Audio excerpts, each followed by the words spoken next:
फागुन 21 गते हुन गइरहेको निर्वाचनमा यसपटकको निर्वाचन भनेको यहाँ हेर्दाखेरि त संसदीय निर्वाचन जस्तो छ, तर अहिलेको चुनाव भनेको एक किसिमको जनमत सङ्ग्रह हो। त्यो भनेको अहिले भर्खरै अहिले नेपालको सन्दर्भमा अस्ति माघ 21 गते अहिलेको सुशीला कार्कीको सरकारले अर्थात् घन्टीको सरकारी हो ले के गरे त भने तिब्बतीन चाहिँ विरोधी धर्मगुरुलाई अस्ति 11 गते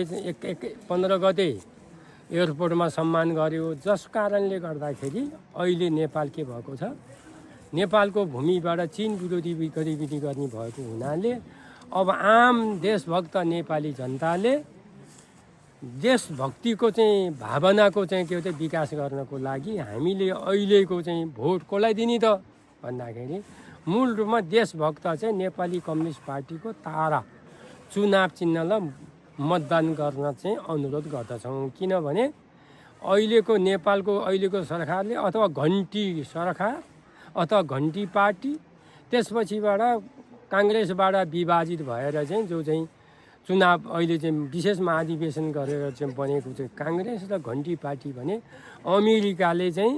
अमेरिकाले भनेको अनुसार चाहिँ के भन्छ, अब चाहिँ बहुमत ल्याएर सरकार बनाउने र अनि त्यसपछिबाट यहाँ अमेरिकन सेना राखेर चीन विरोधी गतिविधि गर्ने भएको हुनाले अहिले नेपाली कम्युनिस्ट पार्टी देशभक्तको पार्टीलाई चाहिँ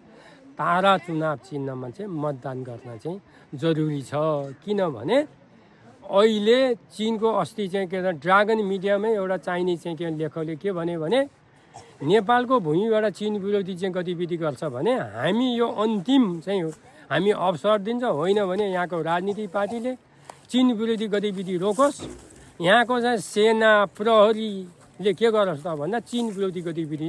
गर्न चाहिँ के त बन्द गरोस्। यदि होइन भने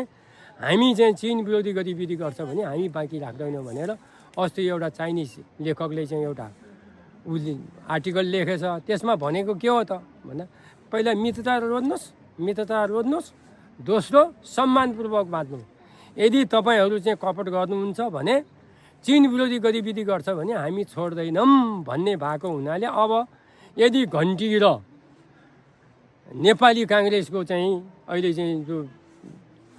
चाहिँ के विशेष महाधिवेशन निर्वाचित चाहिँ के हो त सरकार बन्यो भने नेपाल युक्रेन बन्नेवाला छ। युक्रेन बन्यो भने के हुन्छ देश, तपाईँ हामीले गरी खान पाउँदैनौँ। त्यसो भएको हुनाले अहिलेको निर्वाचनमा नेपाली कम्युनिस्ट पार्टीको तारा चिन्हमा मतदान दिएर देशलाई चाहिँ क्या जोगाउनको लागि हार्दिक अनुरोध गर्दछौँ।